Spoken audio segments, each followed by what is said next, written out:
Barron Trump stands up in the most unexpected way to honor a fallen soldier when others around him show impatience. It's a story that teaches us about the true meaning of respect, sacrifice, and the power of one voice to change the atmosphere. A somber morning settled over Arlington National Cemetery, the sky heavy with clouds as a distinguished crowd gathered for a military funeral. Rows of white headstones stretched into the distance, a silent reminder of the many sacrifices made before this day.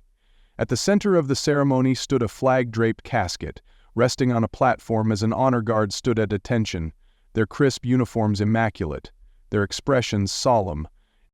Among the attendees were high-ranking military officials, grieving family members, veterans, and select guests, all gathered to pay tribute to a fallen soldier who had given everything for his country.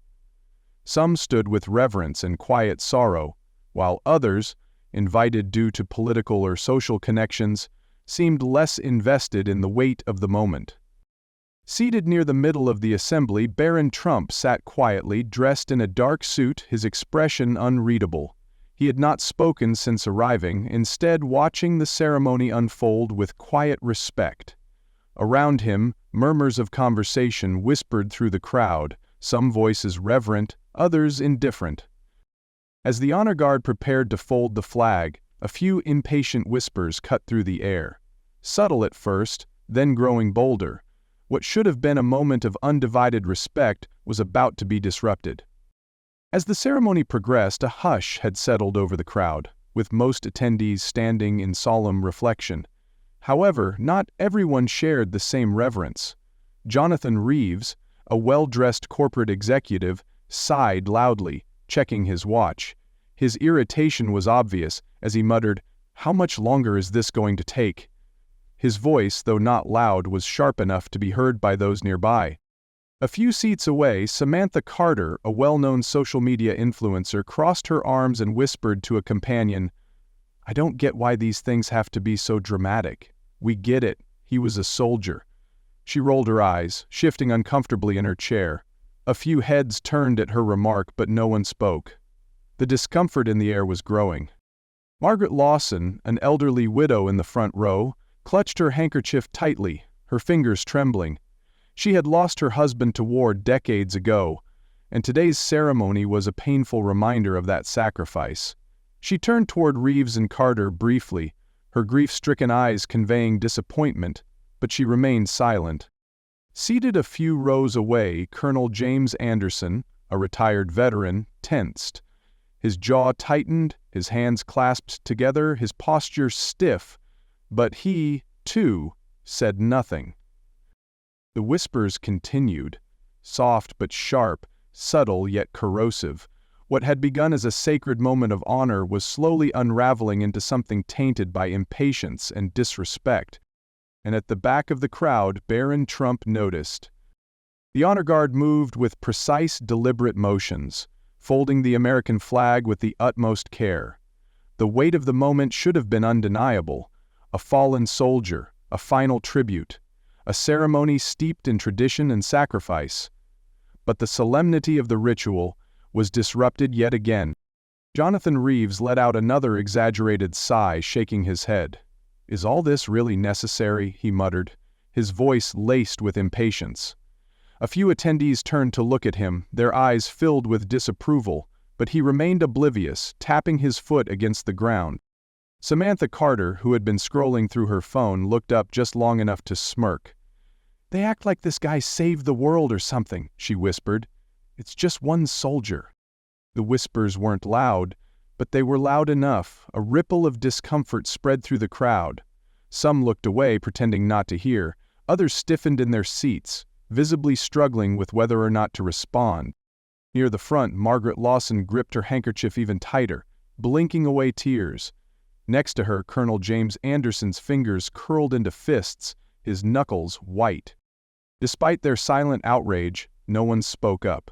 The gun salute had yet to begin, and the bugler stood poised, ready to play the first note of taps. And then, at the back of the crowd, Barron Trump stood. At first, no one noticed when Barron Trump rose from his seat. His movements were slow and deliberate, not the actions of someone brimming with anger, but of someone with quiet purpose. At 6'7", his tall frame was impossible to ignore, and as he stood, whispers quickly spread through the cabin. Heads turned, eyes shifted, and the tension in the air seemed to intensify. Barron cleared his throat, not loudly, but just enough to cut through the murmur of impatience that had begun to poison the atmosphere. When he spoke, his voice was calm, steady, and composed, yet it carried a weight that demanded attention. "Excuse me," he began, his tone neither hostile nor defensive. "I understand that everyone has places to be, but that casket in front of us belongs to someone who no longer does." The dismissive expressions on Reeves and Carter's faces faltered. They hadn't expected to be called out like this, not with such deliberate calmness, nor with such quiet authority. Barron continued, his hands resting lightly on the back of the chair in front of him, his gaze unwavering. "The soldier we are honoring today had no more flights to catch, no more meetings to attend, no future to plan, because he gave it up for this country." A deep hush fell over the crowd. Even those who had remained passive thus far now sat up straighter, their eyes locked on Barron, each word hanging in the air, unspoken judgments shifting. He didn't raise his voice. He didn't need to.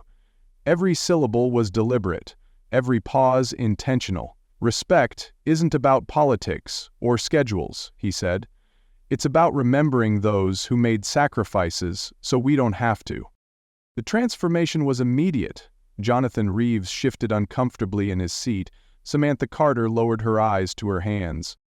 But Barron wasn't done. With the same quiet certainty, he reached into his coat pocket and pulled out a small, neatly folded American flag. As the crowd watched in silence, Barron Trump unfolded a small American flag, its edges crisp, its colors bold against the gray morning. He didn't speak right away. He didn't need to. The weight of his actions carried more meaning than words ever could.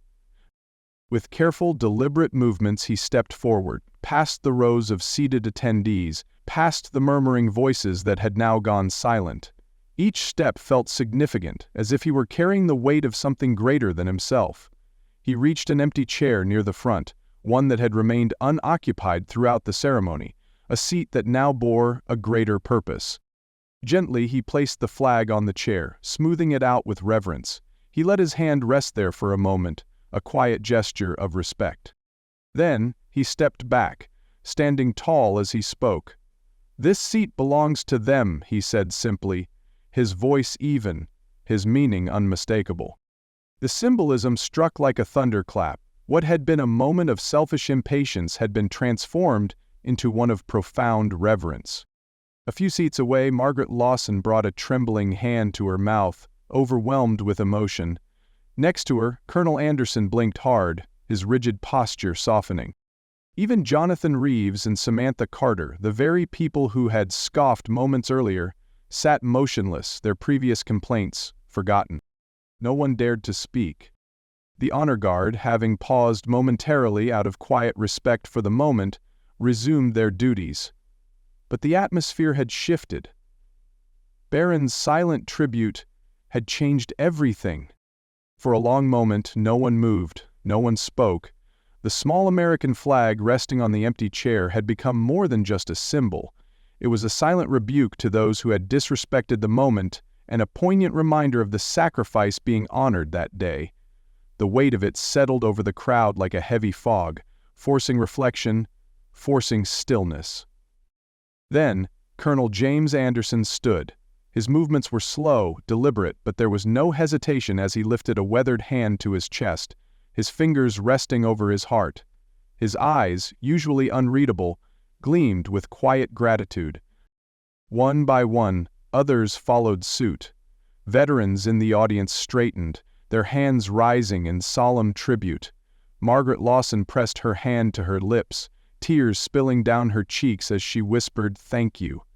Even those who had remained passive before now looked visibly moved, their expressions somber. Jonathan Reeves shifted uncomfortably in his seat, his bravado gone.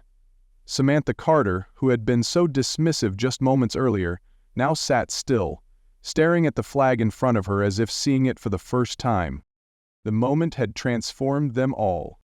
What had started as an act of impatience and entitlement had been turned into a moment of collective reflection, unity, and reverence. The soldier's sacrifice had not been forgotten. Barron had made sure of that. As if on cue, the first shot of the 21-gun salute rang out across the cemetery. The sharp crack of rifle fire cut through the heavy silence, followed by a second, then a third. Each shot echoed like a solemn heartbeat, a final farewell to the fallen. No one spoke. No one moved. Even those who had shown impatience earlier now sat with their heads bowed, unable to ignore the weight of the moment. The rhythmic precision of the honor guard's movements, the disciplined stance of the soldiers, and the stillness of the assembled mourners all blended into a tribute far more powerful than words. Then came the bugler.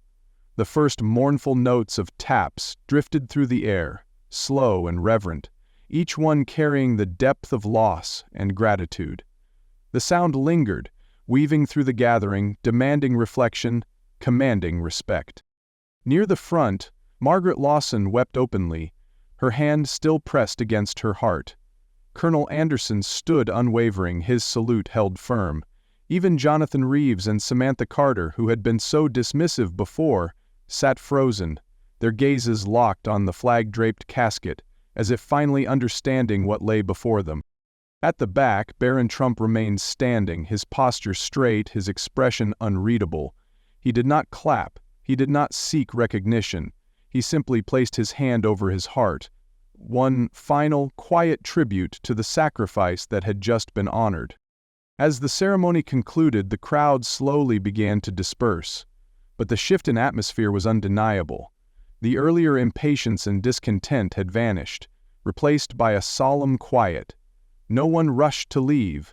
Instead, attendees stood still for a moment, reflecting on what had just unfolded. Colonel Anderson made his way toward Barron, offering a quiet but heartfelt nod. "Son," he said, his voice rough with emotion, "thank you for reminding us what's important." The simple words carried weight, and as he placed his hand over his heart, others followed suit, some standing in respectful silence, others with their own small gestures of tribute. Reeves, his face flushed with discomfort, avoided eye contact as he shifted in his seat, trying to regain some semblance of dignity. Samantha Carter, looking down at her hands, whispered a soft apology to the woman next to her, the weight of her earlier comments heavy on her conscience. The veterans in the crowd nodded at Barron as they filed out, their expressions full of quiet admiration. The ceremony that had started with impatience had ended with a deep sense of unity and gratitude. As the plane's final boarding call sounded, it was clear. The true meaning of sacrifice had been firmly planted in the hearts of everyone aboard.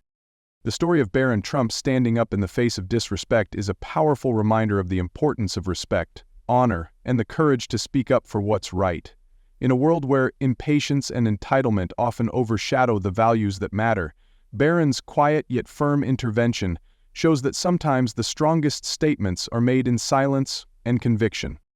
He didn't raise his voice, but his words were impactful. He reminded everyone that true respect is not about convenience or schedules, but about honoring sacrifices made for the greater good. His simple act of standing up and calling out the disrespectful passengers not only shifted the atmosphere on the plane, but it also created a moment of reflection for all involved. Barron's actions demonstrate that one person's integrity can change a room, and that speaking up when something is wrong is more than an act of courage, it's an act of responsibility.